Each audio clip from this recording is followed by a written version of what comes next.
I think, what I would say here is consciousness is a real thing. But there are real reasons. Astrologically, if I look at somebody's chart, I can see when there are more fertile times.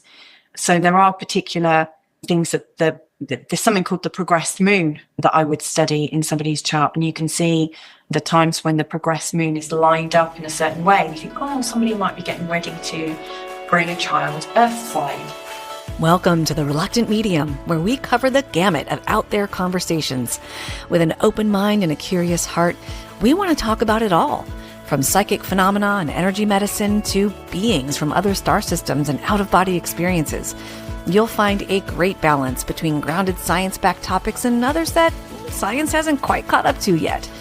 I'm your host, Dr. Maria Rothenberger, a psychotherapist by trade and a reluctant spirit baby communicator. And hey, even though I'm a medium, I'm not buying everything folks are selling. I just have a voracious appetite to know more about what I call the world of the weird. Join us on your favorite podcast platform or watch on YouTube at The Reluctant Medium. I'll see you there. Hey everyone, welcome back to the Reluctant Medium podcast. I have a guest that I've been waiting for on this show because this comes up in spirit baby readings all the time, and I've needed a brilliant mind to explain what the frig is happening. Welcome, Louisa Tanner-Munson, all the way from the UK. It's 4 o'clock in the afternoon for you, 9 in the morning for me. Yay. It works out. Hi. Thanks for that. Welcome. Welcome. We know each other from the new reality TV, like hosting extravaganza. We both have shows there. You have a couple shows, yes? Yeah, I'm about to have a third show, actually. Oh, you're a little bit busy. Greedy side. Or the very giving side. The very giving side. I just love chatting about the things I'm really passionate about. So they can't get rid of me. Oh, yay. Well, I'm so glad you make yourself available because I need you, frankly. We need you. Everybody needs you. So I'd love to know first, just kind of background. So like, who are you? What do you do? And how did you come to do what you do? Okay, well, I'm Louisa Tanner-Munson. I'm an astrologer, but I wouldn't say I'm a very normal astrologer. I did my usual training, but predominantly I'm really a channel, actually. I'm probably more akin to you than I am to astrology. So, I started off as a kid learning about astrology because I was fascinated trying to learn who I was and understand why I didn't always feel like I could fit in. And I started to read palms. I started to read cards and try to sort of interpret the world, and graphology, anything like that just really, really caught my attention.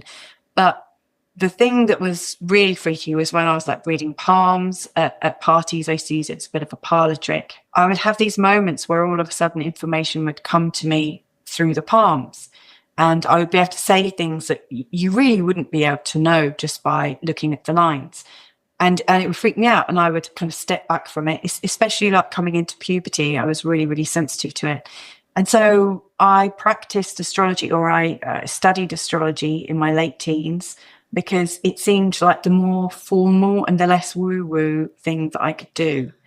And then when I was actually in my 20s, I was still kind of trying to keep it together. And so I was working as a trainer within banking and insurance.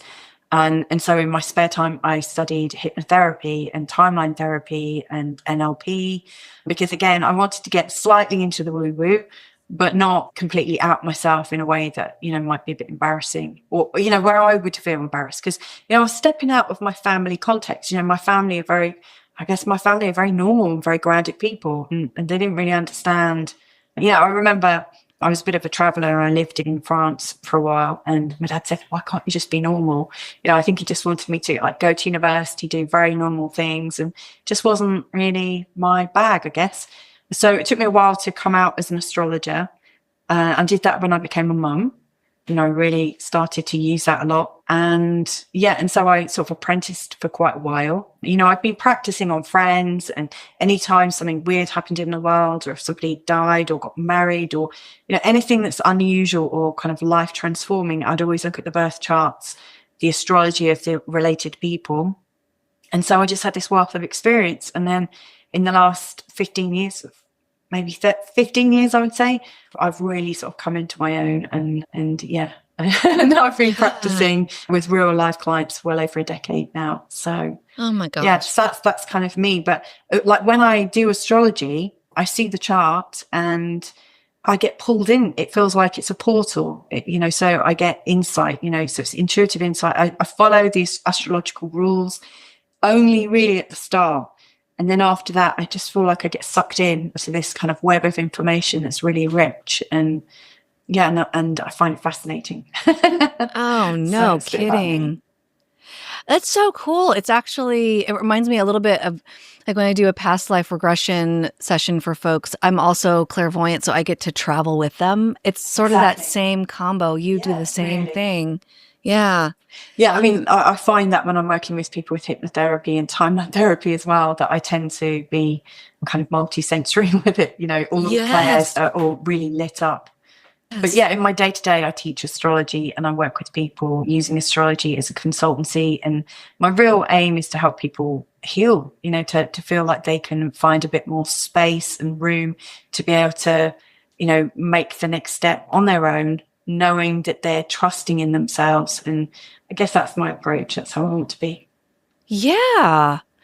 Okay. So you help people see their charts as sort of their own empowerment tool or roadmap Okay. This is a general question, and then I would love to move into more, eventually we'll move into more specifics. So I know very, very, very little about astrology, and when I have looked into it, it seems to be so, specific around this is how your life is going to go. This is who you are. But do you find there's leeway there, or how does that work? Yeah. Yeah, I tend to veer away from astrologers that are very fatalistic. I mean, first of all, what's the point of doing that? I don't think that really helps people. I only want to be able to use astrology in a way that's helpful and healing. And I think telling somebody how things is, it's not our life. We're not living it. We're not living that other person's life. So I don't think it's our place to say that necessarily. But B, you just can't know. I mean, I think when people do say things with utter certainty, I think they might be coming from a psychic place, where they absolutely believe in their visions. But even when I do get very specific information, I still don't deliver it as if this is what's happening. I always see everything as a choice point. It's a conversation.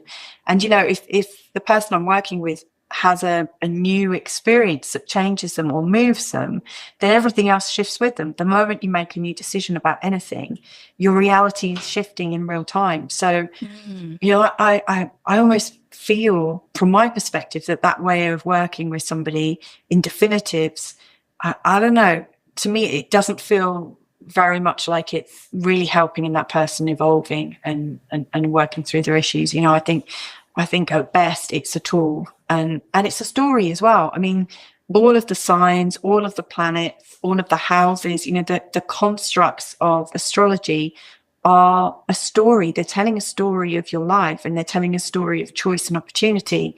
And we can interpret it in so many different ways, so many different layers. So yeah, I tend to veer away from it. I remember years ago, getting a book from the bookshop, and it was saying that, if you had moon in Pisces, you're going to be an alcoholic and you wouldn't be up to much good. And, that it was the worst sign to have your moon in and this, that, and the other. And that's just somebody's opinion. So somebody who's down on people with moon in Pisces, and they've written that. I have the moon in Pisces, and I did get a bit of an alcohol issue, I have to say. But, then I, have later asked myself, well, was that because I was told that would be my reality? I think we have to be very careful with our words and kind of act responsibly with the language we use, because, people listen to their doctors, they listen to their teachers, they listen to law enforcement. Anywhere where you trust in somebody, you're going to listen to that message and take it on as your own reality. But there are certainly loads of other gifts with being a Moon Pisces person. So I don't know if that explains it, but it's kind of like, okay. I get a little bit fed up with people like that. I kind of want to slap them around the face a bit. I think it's so deterministic, right? It kind of reminds me of what people feel still, even despite epigenetics and other research coming out, that genes determine us, right? Uh-oh, if Yes. you have a gene for breast cancer, you're Yes. done. You're cooked. Yes. And that's not really true. It's not deterministic. Yeah, Yeah. absolutely. I mean, my mum, she had breast cancer. My grandmother had breast cancer, and they had their cancers at the same time. And they decided to be part of a study in London, UK, and it's me and my sister. And, so they were trying to work out what the probabilities were for my sister and I to, get breast cancer. And I remember when I sort of turned 45, my mum said, "Happy birthday. Don't forget this was the year when I got breast cancer." Oh As my if it was a goodness. certainty. And I was like, "No, it's not going to happen, Mum." Yeah, you're like, well, don't forget I'm not normal. So Yeah. Yeah. I mean, the hospital had said that they were unrelated cases caused by different things at different times in their life. Interesting. Different hormones played things, but our lifestyle, our beliefs, it all makes a difference. And you're right, with epigenetics, we can turn the expression of a gene on and off. It's like a toggle. Yeah. Yeah. Yeah. And I wonder about that being similar to the idea, or how to think about astrology, because here's an example. So I began dating someone, it's been a year and a half almost. And when I was talking with an astrologer who was like, "Oh yeah, let's talk about the areas where you're going to struggle." And I'm like, "What?" Okay. And it's true. Some of these things were aspects of ourselves that he was highlighting them. Fine. This is exactly how we were. But the word that you used before resonated so well. It's evolution, right? Folks evolve. And I think the two of us have evolved so well that it's actually a match. It's a beautiful match. And those aspects of ourselves that are perhaps in our charts are they enhance our togetherness. So that's why I wonder about that. It's like, it seems so fatalistic, as you said, or deterministic. It's like, this is how you are and you have no choice. I mean, the punk in me, I was born in the 70s and really liked punk music growing up. Yeah. But, like the sort of punk attitude in me and the sort of rebelliousness, like my mum would say, "Oh, it's because you're an indigo child." Or whatever. Yeah, you're an indigo. What's up? Yeah, there you go. There she goes. Being weird again. But yeah, I don't like people telling me what my experience is going to be. That, right? Bye. Exactly. See ya. But I mean, some people do want to know exactly. I do have some people say, "Look, I really need to know what your opinion is here." And then others, I can tell if I express things in that way, it's not going to help them. So, I think I'm sure you're like that with the people you work with. There are some people who do want you to be straight. But, anytime I'm straight with them, I say, "But that's just my opinion. It's how I might handle this if I was in your shoes. I'm not you, and I see what you've got is a choice there." Right. I mean, when I first looked at my chart with my husband, I kind of had to look away because I realized there's going to be a lot of challenge. And, if I'd spent a lot of time really analyzing it, I may have talked myself out of the experience of meeting him because it looked like it was too much change. But that was exactly what we needed. We have so many common interests. We're fascinated with the way the world works and how we all fit in together spiritually. We broadcast together. It's our hobby. We've made it our reality.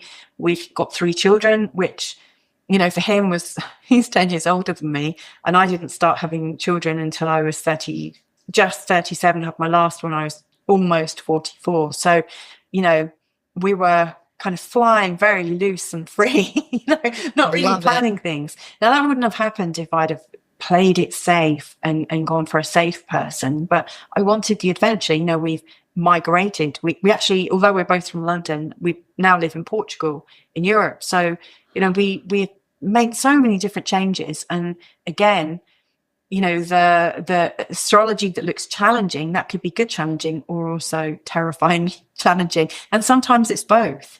And still, that's our tapestry. It's what we've chosen. Ooh, tapestry. Yes. Yes. I love that. Oh my gosh. Okay.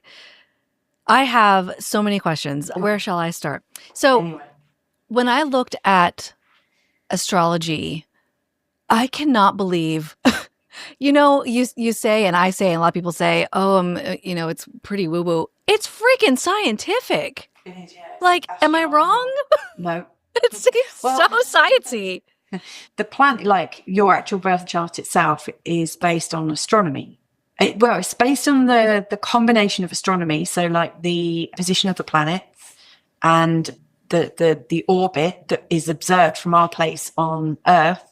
We're watching and observing, the patterns of the moon, the patterns of the sun, and so on and so forth from our observation point. But that is compared to a fixed place, like a fixed location in the cosmos. So we have created this, what's, known as the ecliptic belt, which is, constructed of these constellations, and we know them now as Aries, Taurus, Gemini, right the way through to Pisces. And so it's like this huge belt that goes around us, like this massive circle. If you just imagine a big plate, it's all the way around the plate, a bit like a big cake tin. And so we're right in the middle, projecting. If we're looking out and we're looking at the position of the moon and the sun and all the different planets, and we're lining it up against a constellation and saying, right, that's at 4 degrees in that constellation. Now, yeah, it's a weird one, because this is where the storytelling comes in. The planets are absolutely measured across this ecliptic plane. So that is calculated. But the ecliptic plane, is it real? It's basically the meaning that we've given it. We've seen some stars and said, oh, that's Aries. And when anything goes through this part, it works in this particular way. Now, that would only work on Earth, because if we were to fly to Jupiter and observe the ecliptic, it would look completely different from Jupiter's perspective.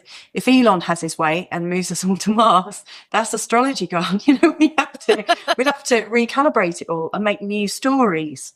So the planets and their relationship to each other based on their real-time positions, if we can believe what we've been told from NASA and other observatories, that is based on astronomical positions, but it's also based on their positions in comparison to this made-up circle, or this circle that we've put meaning onto.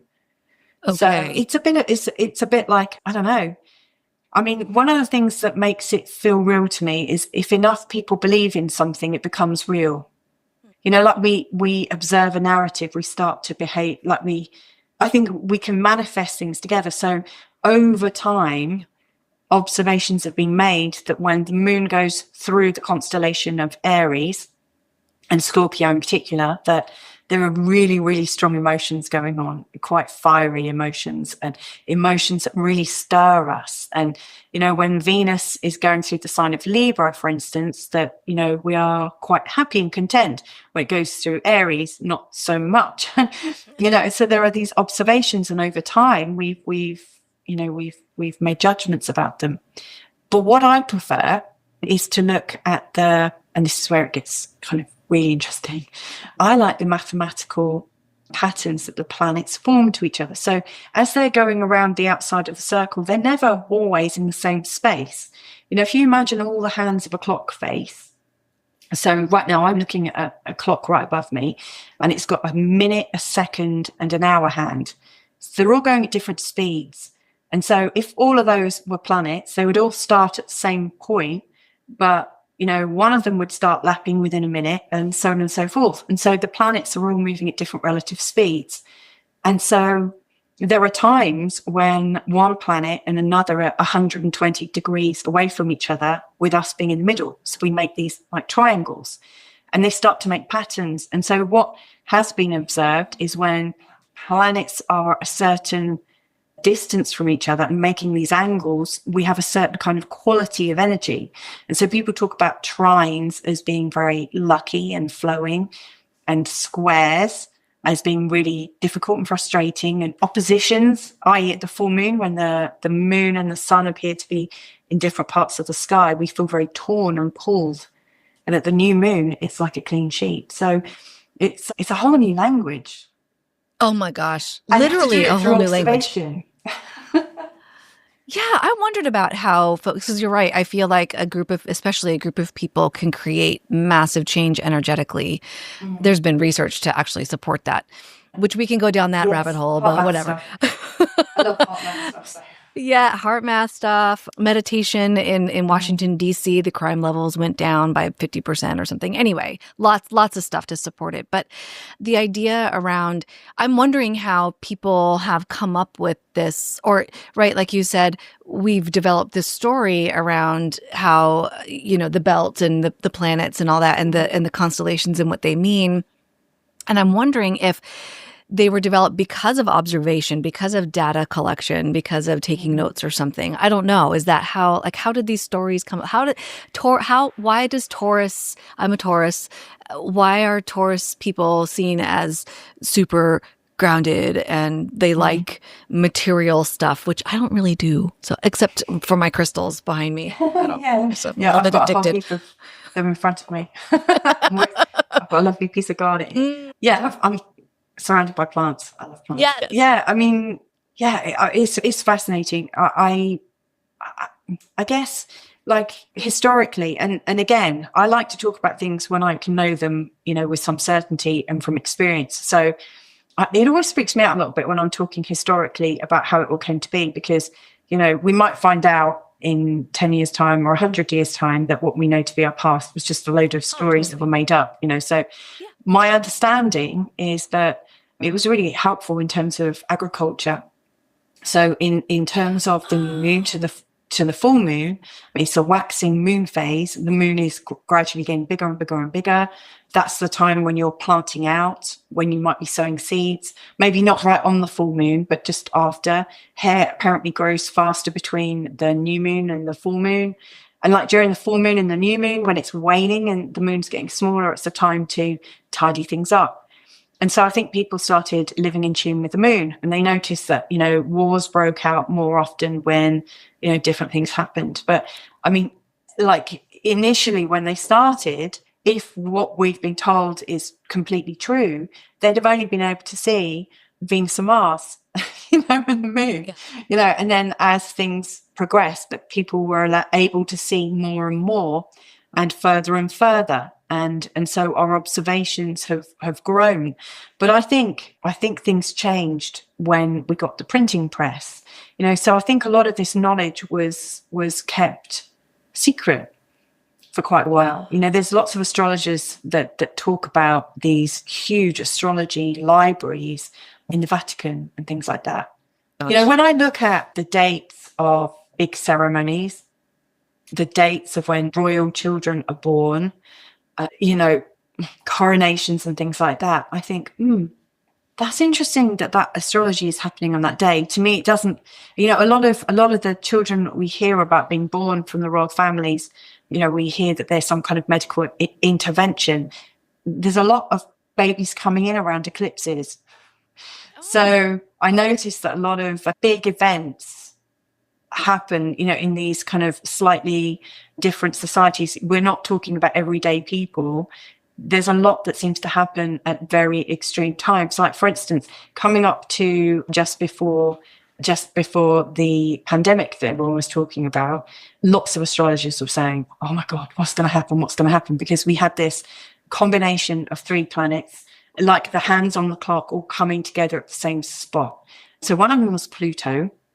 And Pluto is like the god of death and destruction, but also regeneration. I think of Pluto as being a compost bin, like everything kind of dies in the bin.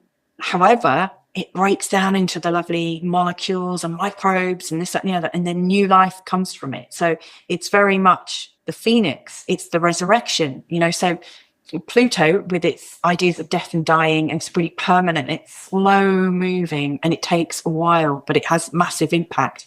Then we had Saturn, which is also associated with Chronos, so old father time, but also the Grim Reaper. Saturn kicks our backsides if we are a bit lazy. We get these tests. There are actual cycles in life, like the Saturn return happens to people. So Saturn comes back to the place it was in at the time, place, and date of your birth around the time of your 29th birthday, 29 and a half. It varies from person to person. And then again, as you turn around to be about like 58, 59. And so the Saturn returns are noted around the world. People observe it. Most people that come to me, I can see instantly why they're coming, because there's something planetary happening. There are cycles within cycles, but we had Saturn, who's a pain in the backside, Pluto, who has mass control issues, and then Jupiter that magnifies everything and makes everything so much bigger, all coming together in the sign of Capricorn, which is the sign associated with big business, amalgamations of things, orders of authority. And so we came to a time when all of a sudden countries around the world were all working together at the same time, at the same speed, with the same message. And there were themes of death and dying that were spreading far and wide with Jupiter's influence, using the media, and Saturn, the authority. And of course, all of us astrologers were saying, what's going to happen? What's going to happen? Those three planets hadn't been together for about 3,000 years or so. Oh, so it was pretty big. It was pretty big. We knew something big was happening. Yeah. Now I know to think pandemic, if I'd really, really thought about it, it wasn't quite in my mind. But of course, in hindsight, So, yeah, and we've got massive astrology right now, but we observe these cycles. And in these big cycles, big stuff happens. Does that make it, on one hand, I can see that being sort of comforting, like, okay, I'm prepared. But on the other hand, oh, shit, what is it? Like, it can create anxiety. What does it do for you? It's both. I mean, I have to stop my practice every now and again. So like last year was quite intense, and I had my followers sort of increased quite exponentially through the year, and I was getting so many bookings. And because we're going through this real big period of change, I mean, that I'm absolutely sure about, and Pluto, this planet that I was talking about that takes a really, really long time to change signs, it has been for the last couple of years in between the sign of Capricorn and Aquarius. And so every time Pluto went into Aquarius, we kind of jumped forwards, and AI is one of the themes. Mm-hmm. Everything that's automated, consciousness, all these themes that are coming up. And about decentralization is another real sort of Aquarian theme. And then every time Pluto went back into Capricorn, because they appear to move, and then from the way we're observing, it looks like they slow down and go backwards, and then they move forwards again. Yes. So Pluto has now transitioned into Aquarius, finally. He's going to be there for the next 20 years. So it's ushering in a whole new era. And around these times, the stock markets and the stock exchanges, they change, with the planets changing signs. And so I was getting a lot of people booking consultations. It's great for business. But what I realized is lots of people were connecting with me because I was their only hope. That's how it felt. I felt like people were almost pulling me down a little bit. And bless them, it's because, they've got worried. And so I use my channel. I call my channel Feel Good Astrology, because yes, we're going through these big changing times, but I also see them as massive opportunities for us to uplift and change and shake ourselves free of all the worry. So anywhere where there might be anxiety, my message is, this is what we've been waiting for. This is to shake us free from anywhere where we've been formulaic in our thinking, where we've, because I think, we are humans, and we've come to accept that being human is really quite rational. And I don't think we're as rational as we're meant to be. When you look at other animals and creatures and the rest of nature, there's a freedom, there's a beauty. Every other animal and creature on this planet knows themselves. They don't need a handbook. They don't need an astrologer. They just know what to eat, when to eat, and how to live. And it's like our lives are so complicated. And so I'm quite excited with these times that are having us shrugging all these energies off, and like a dog, we're kind of shaking everything free. Yeah. But of course, it's hard for people who are habituated into security. And if you've got kids, which I know you have, and I've got kids, it's a worrying time when we contemplate change, because we don't know how we're going to do it necessarily. Right. So I take time off quite regularly to kind of shake myself off and keep strong, because you can catch it. If enough people feel anxious, it really spreads out there. So yes, right. Well, right. Yeah. Talk about creating, the group, energy. Again, you can create all kinds of things. Hey, everyone. Do you love the Reluctant Medium podcast and want to support the podcast while getting some amazing perks in return? join us at the Patreon community. By becoming a Patreon supporter, you'll get access to exclusive content, behind the scenes insights, early episode releases, and a whole ton more. As a member, you'll also have access to spiritual content like guided meditations, in-depth discussions on mediumship, and exclusive interviews with spiritual experts. It's a great way to show your love and stay even more connected with myself and the show. Sign up today at patreon.com/The Reluctant Medium and help The Reluctant Medium keep bringing you the content that you love. I wholeheartedly appreciate each and every one of you. Thanks for listening, and I hope to see you on Patreon soon.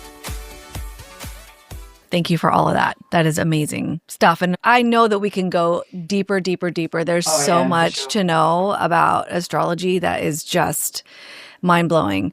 Okay, I do want to ask you about this because it keeps coming up in spirit baby sessions. And for folks who haven't listened to me before or know this, I do mediumship work speaking with folks, spirit babies who are coming onto the planet right now. And they talk sometimes, not all babies, but some babies will talk specifically about when they want to come. And I have noticed that it's difficult for me to tell sometimes the difference between when they want to be born and when they want to be conceived. And I'm like, is that a thing? So I'm asking the pro today, Luisa, is that a thing? Because this came up one time. I remember I said, the baby keeps telling me October 29th, October 29th, October 29th. Now that to me means that's my birthday. But she was like, I'm pregnant now. And the conception date was October 29th. I'm like, what? So what does that mean? And why would conception be important? Wow. I mean, I guess it depends on your view of when life begins. I know that's a hot topic, in some circles around the world, like lots of people believe that life begins when the baby's born. But yeah, I mean, from my own experience, and that's the only one I can talk about, I have been speaking to my babies, like my own 3 that I've birthed, from before they were even conceived. So I knew they wanted to come through. I heard them, I felt them. My husband and I charged our glasses with wine and said, come when you're ready. You're leaning against an open door, come when you're ready. Then they did. We knew that they were coming. And yeah, throughout the pregnancy, the consciousness was there. My husband and I were both with our first, we were having dreams that kind of matched each other's themes, and we would check in the morning, and it was as if, the consciousness of our child was talking to us. It felt like we were being upgraded somehow so that we'd be ready for him. So, I think, what I would say here is consciousness is a real thing, but there are real reasons. Astrologically, if I look at somebody's chart, I can see when there are more fertile times.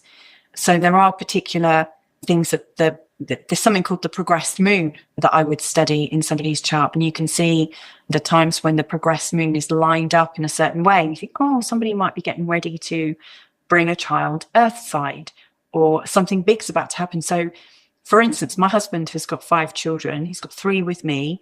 And there's a pretty good interval between, they're all born, apart from one of them, they're all born at intervals of 7. And that happens to fit in really interestingly with the cycle of the progressed moon that has a 28 to 29 year cycle. And so, from his first child, this particular progressed moon was like, we have these things called angles in our chart. It kind of separates our chart into four sections.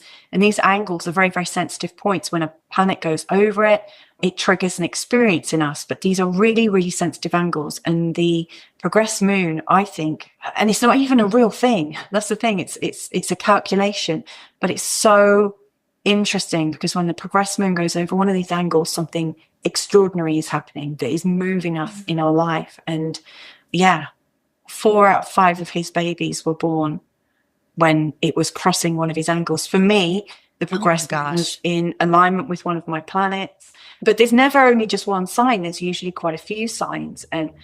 And the first baby picks up in your chart a lot more than subsequent babies, because that's if anything happens in your life that changes your life and how you live it, planets will be matching up and aligning with your chart, because that's what moves you on to the next stage. And that's what heralds you as a parent. And so you can see it in somebody's chart. Something big is happening and it's going to change the way they live forever. So yeah, it's fascinating. So that's why, when you look at the charts of parents and their children, there's always things that come up, and there are family themes. So you'll have 3 or 4 planets that sort of come up in similar areas of the zodiac. So, that belt I was talking about, and obviously it's a circle, so it's got 360 degrees in it, but there will be, a few little pockets where there are these links, like linking us. And that's, I see it as like cosmic DNA. And here's the thing. So, we might say, well, okay, so that talks about the story about like maternal, like DNA related birthing, so like with mums and children, that they've birthed themselves. But the same happens with adoption. So, when you look at the chart of an adopted child, it will fit in with the chart of his adopted mother, because that child comes in and changes your life. And so there is something about their chart that resonates with yours. Yes, I've never seen a chart between a parent that hasn't had a link ever. Okay, so you just broadened it for me, because I'm thinking it's about the baby, right? Because the baby's telling me this date, and I'm thinking it's baby focused, but you're saying, no, it's more complicated than that, right? It's both. That's a really good question. Like, is it about the baby? Is it about the baby? From your perspective, it is. And of course, I don't really ever do astrology for the baby, unless a baby was talking to me, in which case I would. But I've never worked that way. I've never really asked. So I always sit from the parent's perspective. But I remember when I was pregnant with one of my children and seeing my homeopath and saying, oh, I really want the birth to be like this. It has to be like this. And he said, look, your child will get the birth that they need for the revolution and what they've come here to do. And so I realized, there's only so much we can plan for. And sometimes if the baby's got a different idea and the parent's got a different idea, it's a negotiation. But I really do think it's a symphony. It's like a tapestry of energies. And with my middle child, she was due around Christmas. And I'd gone to, like in England at the time, they'd said, once you're over 40, that's it, you're a geriatric parent. And so they didn't want me birthing this child over Christmas because they don't have as many specialists on, and they were trying to persuade me that it was all going to go wonky and it was going to be terrible. And I succumbed to a lot of the talk, and I agreed to be induced. Now, when our daughter came out, she was fast asleep. She was big, she was fast asleep, and she was really, really dopey and beautiful. And it was a relief she came. But I remember about 2 weeks later, all of a sudden I heard her voice in my head say, this was the moment I was meant to be born. Oh, sweet. And so I wrote it down. So I've got her actual birthday, her physical birthday, but I've also got her spirit birthday. Oh that is fascinating. Holy crap. Whew. That's amazing. And so then we could look at all of these stories. Like if ever you have a baby that's talking to you and you need to check something out with me, I'm really happy to get involved, because we could really tease out the stories, especially with the moms and the dads. Oh my God, it would be so fun to have some kind of like live event with you or something where people can ask these kinds of questions of both of us, right? Yeah. Okay, so final question, because we can talk for freaking ever. Yeah. Goodness. Okay, so I have been told by folks that, by astrologists, but I, of course, want to ask you. I have been told that you can see in someone's chart when they are supposed to have children, and how many. Is that accurate? It's not my experience. Good. Okay, good. Please speak to that. It's not my experience. I'd be really interested to know where they learned that from, which books, they learned that from, because I always like to, I don't want to say that's not how it is. I would rather have a look at their texts, the texts that they've got that from, or their teachers, and learn it, because it might be something that I don't yet know. I mean, this, going back to my earlier comment and saying I wanted to slap fatalistic astrologers around the face. I really want to. Right. Right. But I mean, they might be more experienced than me and know something that I don't, which could transform my practice. But in my experience, anything is possible, truly. But I do notice that there are times for things that happen. Definitely notice that there are cycles within cycles. And I've worked with people in their fertility and sort of helped them see when they might be more likely to give birth. And also, but I mean, I can see relationships coming in, but that doesn't mean to say that it actually happens. But I do know that there are some astrologers that say, no, it won't happen until this exact date. And I don't think that's normal Western astrology, but I would like to learn from them for sure. Yeah. Well, and how long have you been doing this? A couple decades? I've been learning. It's been like a lifelong study. From the moment I was given pocket money when I was 11, I went to the local bookstore and got a learn astrology compendium. So it's been lifelong. And now I have clients all the time that I'm practicing with and sort of expanding with. Really, what I do is just notice patterns. I just keep noticing more and more patterns, and then I just talk about them. Yeah. So the way that you frame it is, we are very similar. I'm born in the 70s, indigo child, totally a little bit rebellious, weird in my family, all that. But so how you and I sort of frame it is similar in that one is there's patterns. One is evolving or growing or changing or transcending or whatever. I'm transitioning. And that can be on the 3D plane accomplished in various ways. The birth of a child, the death of a child, marriage, divorce, like all of these things can happen on the 3D plane, but it's all evolving the soul or helping supporting the soul in some way.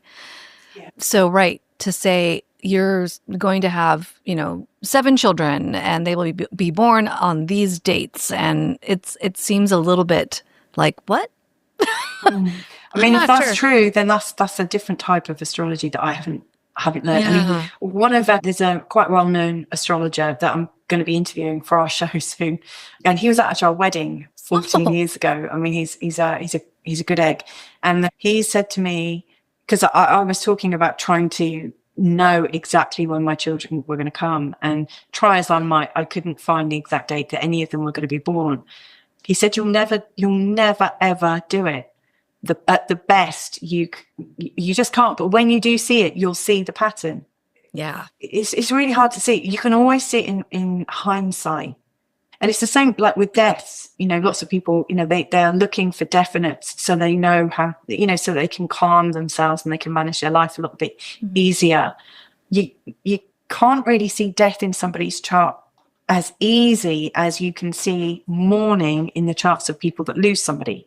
So, for instance, and that to me makes real sense, because every one of us is born at a particular moment in time. And even though we make a massive difference to our parents and maybe to a partner when we meet a partner and to our own children, our individual programming, just because we're special in that moment when we're born, doesn't mean to say there's a real sort of absolutely special chart. We can't have absolutely really strong coding in every single chart every single day, but we arrive at the time when we're affecting people around us who are going to be caring for us. And so when people die, all they're doing is moving. I don't mean to kind of make everything sound hideously simple, because birth and death is just not that simple. I don't think.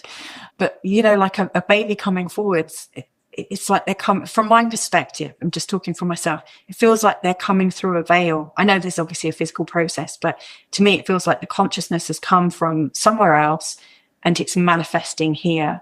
And then when we're going through the death process, that consciousness is moving on. So from my perspective, that child was never unborn. From my perspective, that child was never, is either being born or is passing away. So from that perspective, the death chart and the birth chart aren't necessarily that special, but you'll see the effect that it has on the people around them. So I would always look at the family of the deceased. If they're all showing grief at the same time, there's the death or the diagnosis that leads to the death. Oh, fantastic. So it can be grisly. Wow. But mostly use it to help. Yes, right. By the same token, I'm sure you can look at the family around and see joy and celebration, right? And so, Absolutely. Yeah. yeah, it's fascinating stuff. Wow. And we've only barely touched, like whispered on the topic of how deep this goes. Honestly, I've tried to be a studious person around astrology, and it's like, nope, I'm gonna go look at plants instead. I love plants too. Plants Much are easier. awesome. But it happens that this is just a side note, I happen to be learning from a teacher who talks about the plants and their connection to the planets. And their Really? alignment with the planets. Yes. It's like, I keep coming back to astrology. Okay. Maybe there's a message in there. I mean, maybe that is what you're meant to be working on, us babies. I mean, Maybe. Yes, right. Maybe in that arena, right? So, Louisa, thank you so much for being here today, for your wisdom. I really appreciate you. And man, maybe we can do something like a live or something so people can get your wisdom like live.